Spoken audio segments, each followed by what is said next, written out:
Eloísa Baina, que es director del Archivo Histórico de Comisiones Obreras y que además de eso es investigadora y autora de libros también fundamentales para la memoria, como todos conocemos. Eloísa, tienes la palabra.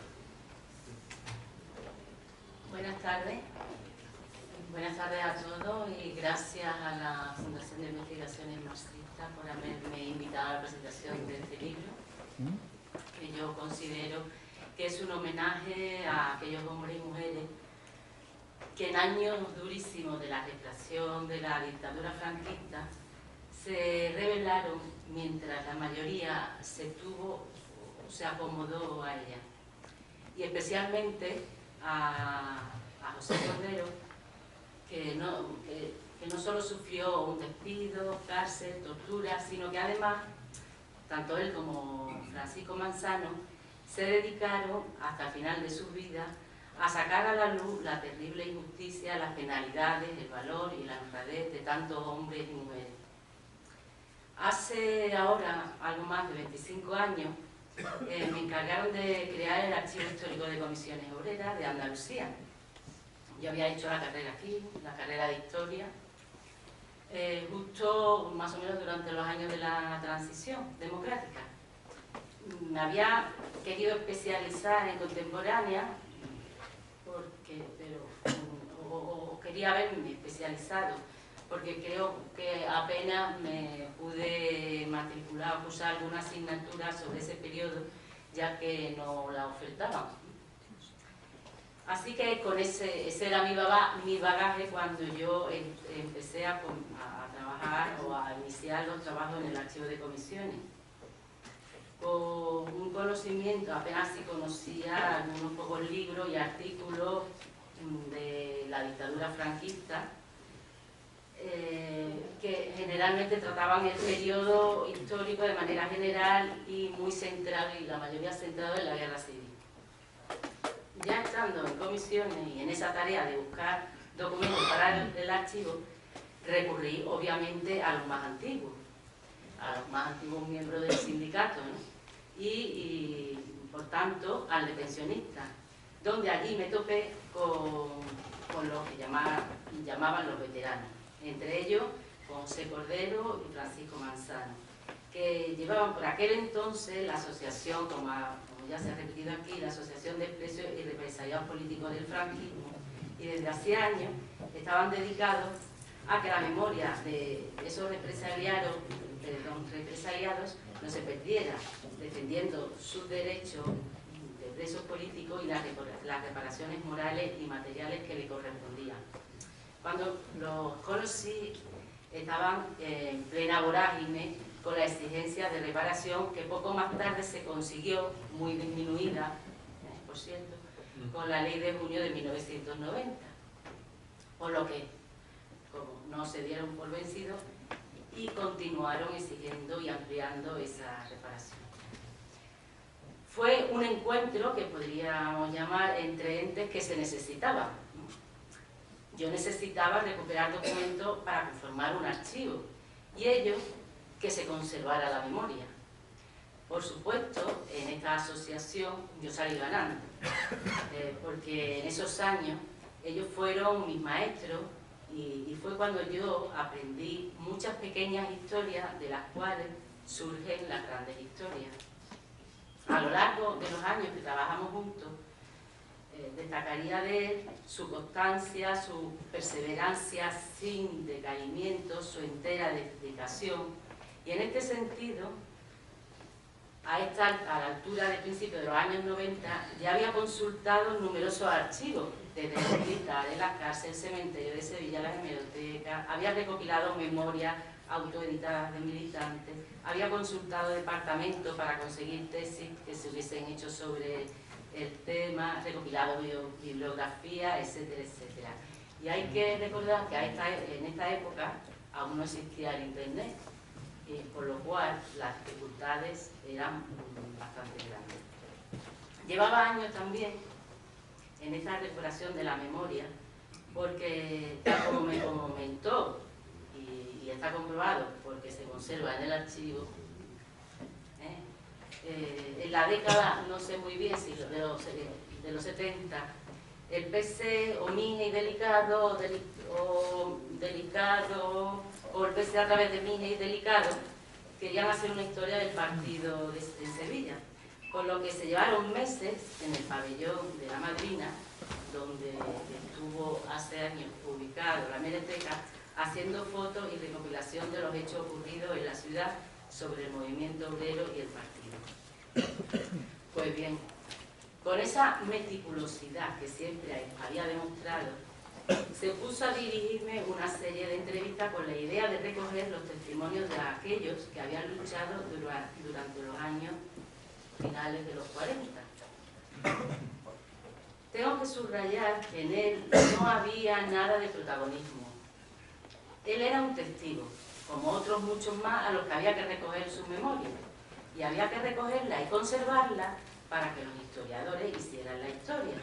Por ello, preparamos entrevistas a aquellos militantes que aún vivían.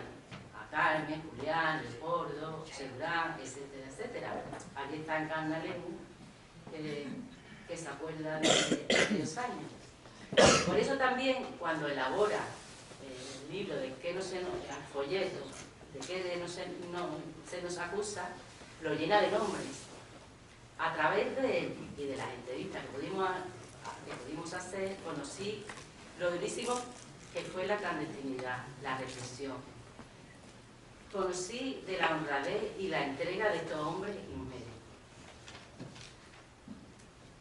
Quedaba aún algo más de una década para que surgiera movimiento asociacionista por la memoria histórica. Y digo esto porque en aquellos años no es que no echara mucha cuenta, es que no nos echaba ninguna. Y poca, por no decir menos, no había institución que apostara por la memoria oral. Pero él no se desanimaba y yo, por tanto, viéndolo a él, que me sacaba bastantes años, tampoco podía.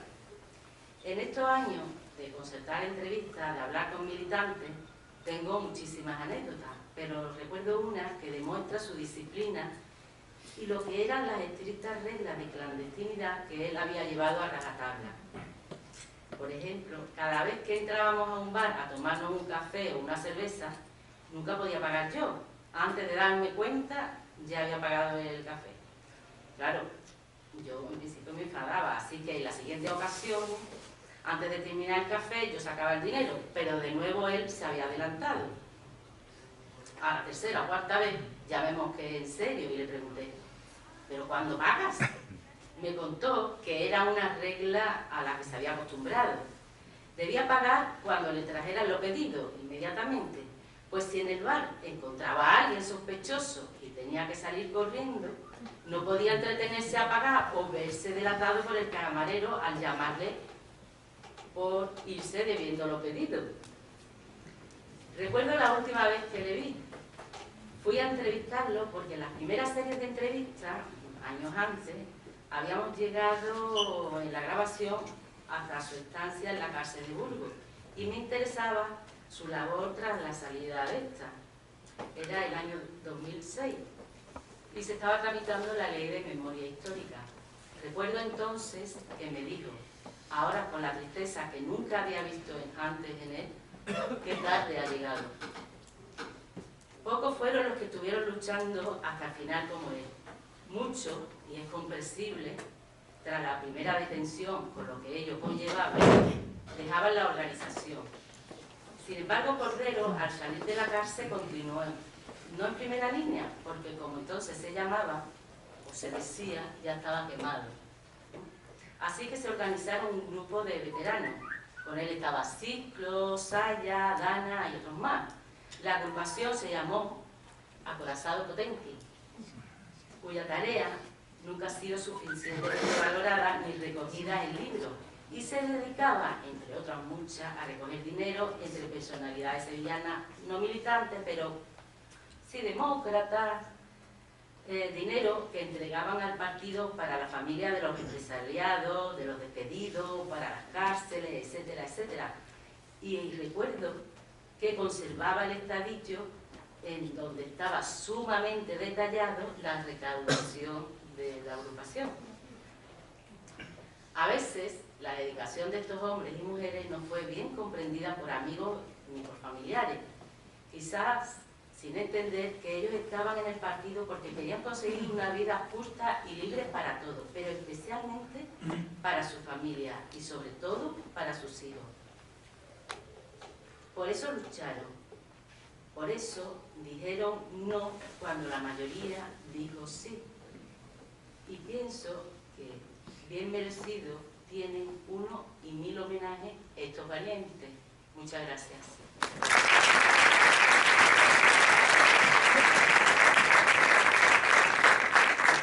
Tiene la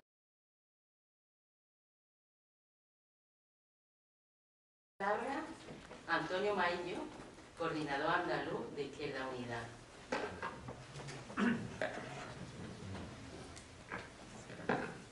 Buenas tardes. En la presentación de un libro uno viene, por lo menos yo, a escuchar sobre todo al autor. En este caso, más que autor, el que ha editado, conformado y ha permitido que conozcamos el testimonio de unos camaradas que fueron fusilados en el año 49, si no me equivoco, y que reflejan el perfil absolutamente cohesionado de la represión en el posfranquismo. En un día que además tiene un alto poder simbólico, lo decía antes Carlos Vázquez, yo creo que hoy es un buen día para reivindicar la memoria, pero además para reivindicarla ante un hecho que se aborda con una trascendencia que me parece que creo que los que estamos aquí sí somos conscientes, que es cómo la dignidad y la resistencia tienen al final una recompensa. Hoy se han liberado a 3 de los 5 héroes cubanos que fueron a Estados Unidos para combatir el terrorismo de Miami contra la isla, y también se ha plantado un mensaje muy claro. La coherencia y la dignidad de una isla no es vendida, y el gobierno de los Estados Unidos tiene que ceder a lo que ha sido un fracaso desde el año 59. Digo esto porque también tenemos que hacer una reivindicación, lo decía Luis Naranjo, de nuestros mejores conciudadanos. Una reivindicación de la memoria entendida como la expresión de un conflicto. La reivindicación de algo que fue un profundo conflicto en un país de profunda tradición autoritaria que combatió y a través de la guerra reprimió la experiencia democrática que supuso la Segunda República. Es un ejemplo de que solamente podremos satisfacer la demanda de una democracia avanzada si se incorpora y normaliza en la educación tan importante para conformar una sociedad, la reivindicación de la memoria y el aprendizaje de nuestros mejores hombres y mujeres. Por eso hay que reivindicar la memoria histórica y democrática como la expresión de un compromiso democrático y de clase. Es verdad que ha habido algunos intentos postmodernos de vincular la memoria a una tradición oral, lo dice Di Sánchez en el prólogo del libro. Creo que en ese sentido la Dirección General de Memoria Democrática, con Luis Naranjo, tenemos que felicitar el trabajo tan extraordinario que está dando en este sentido. La poca tradición que tenemos de memoria hace que haya habido casos como un libro que ahora estoy leyendo, no sé si ustedes lo han leído, se llama El impostor, de Cercas. Sí. Y claro, solamente es entendible la existencia de esos personajes en este país desde la falta de memoria democrática. Un país que hubiera asumido o que tuviera una profunda tradición de reivindicación de la memoria, de considerar a Mayo, López Castro y López como al mismo José Cordero o a Paco Manzano, queridísimo Paco Manzano, que tuve el honor de conocerlo al día siguiente de ser elegido coordinador por sugerencia del propio Alejandro, fue para mí además un encuentro muy emocionante, considerar lo que son los verdaderos héroes de esta democracia. Porque en un escenario de absoluta dificultad, en unas circunstancias donde fueron asesinados desde el silencio oficial y oficioso, apenas sí conocido, mantuvieron la dignidad hasta el final de sus días. Es conmovedor, lo destaca además Alejandro en su estudio preliminar, es conmovedor, y para mí es muy conmovedora y muy relevante y un gran reflejo de la actitud y la coherencia y la fortaleza y solidez de estas personas, la actitud que tuvieron cuando les toca en la mañana del fusilamiento. Porque es el resultado de unos parámetros de pensamiento y de convicciones que no sé yo si nosotros hemos alcanzado siquiera una parte de lo que ellos tenían. una solidez de algo tan sagrado para incluso los que somos laicos y ateos como la vida, que fue perdida y ellos se mantuvieron hasta el final, incluso con algunas notas de humor en momentos previos a la muerte. Alejandro Sánchez inicia su recorrido monográfico con una excelente obra en torno a Pepe Díaz. A mí me pareció un descubrimiento, lo leí antes que conocerlo a él, y creo que con esta edición del libro ¿De qué se nos acusa?, desarrolla y da satisfacción a una demanda que existe en la izquierda sevillana, en la izquierda andaluza, pero que tenemos el imperativo ético y político de extenderlo y hacerlo hegemónico en toda la sociedad. Y digo esto porque es un deber del historiador dejar reflejo de lo que ha sido la resistencia, de lo que ha sido la memoria democrática y de lo que ha sido la gran asignatura pendiente que tenemos en este país, sobre la que ha hablado Luis Naranjo y la que no me quiero extender. Tenemos una asignatura pendiente formidable, que es la de la educación. Tenemos que incorporar a los materiales curriculares la defensa de la memoria democrática, si no, no hacemos hegemonía. Tenemos que formar a los jóvenes en los periodos obligatorios de esta parte de la historia que está absolutamente secundada, está absolutamente opacada, está condicionada a compromiso personal de los profesores de Geografía e Historia de los institutos andaluces, y tenemos que convertirlo en norma. Y refleja, ya centrándome en este libro, la dificultad que se tiene para afrontar la obtención de testimonio escrito riguroso. Hay una dificultad inherente a la propia vida clandestina. Lo recordaba Eloísa con una anécdota que no deja de tener su relevancia. Hasta la menor consideración tenían que tener cuidado con respecto a evitar que fueran delatados o capturados. Eso también obligaba a prácticamente que la memoria fuera el ejercicio en torno al que estaba lo que tenía que haber estado en unas circunstancias normales registrado por escrito, y eso es una obvia dificultad a la hora de afrontar la investigación sobre esta etapa. Quiero destacar en el autor que Alejandro escribe muy bien. No lo digo porque esté aquí, es algo que me gusta destacar porque creo que eso es una labor también tan importante como el rigor de la investigación. Escribir bien para poder difundirlo, para hacerlo atractivo y por tanto convertirse en una lectura amable y permeable al pensamiento del lector, que entra con interés a descubrir qué es lo que dice el libro. Y creo que hay que destacarlo porque esa es una función también fundamental en el historiador que investiga. Alejandro escribe bien y tenemos suerte de que tengamos un historiador que se dedica a hacer la biografía de Pepe Díaz, a editar este extraordinario libro de José Cordero y Paco Manzano, a hacer un estudio preliminar que nos sitúe en un contexto que nos haga fácil la contextualización y significativa sin perder ni un gramo de rigor. Y eso quiero destacarlo porque me parece uno de los elementos más significativos de una trayectoria que aventuro absolutamente positiva y creciente, que vamos a agradecer la gente que tenemos, que reivindicamos la memoria y que atrapamos la lectura de los mismos, y sobre todo porque en ese buen escribir, y recuerdo que yo he sido estudiante en estas aulas donde aprendí a traducir a Tucídides, que es un historiador griego que Alejandro, además me alegra mucho que lo reivindique, precisamente para la necesidad de que el historiador tenga rigor sobre los hechos y conmoción para el que los lee. Así que yo quiero, en esta presentación de un libro que estoy deseando escuchar a su autor, la elaboración, el proceso de investigación y las conclusiones que obtiene, agradecerle su buen hacer, decir que este libro es un placer su lectura, que es verdad que nos deja, como dice Tucídides, no deja de conmovernos la grandeza de Mayo, de López, Castro y de Campo, porque en esa grandeza nos sentimos fuertes para seguir con una tradición en el sentido etimológico, para traer lo que otros han hecho e intentar tener la misma altura o casi en el momento histórico para dejárselo a los que vengan. Muchas gracias.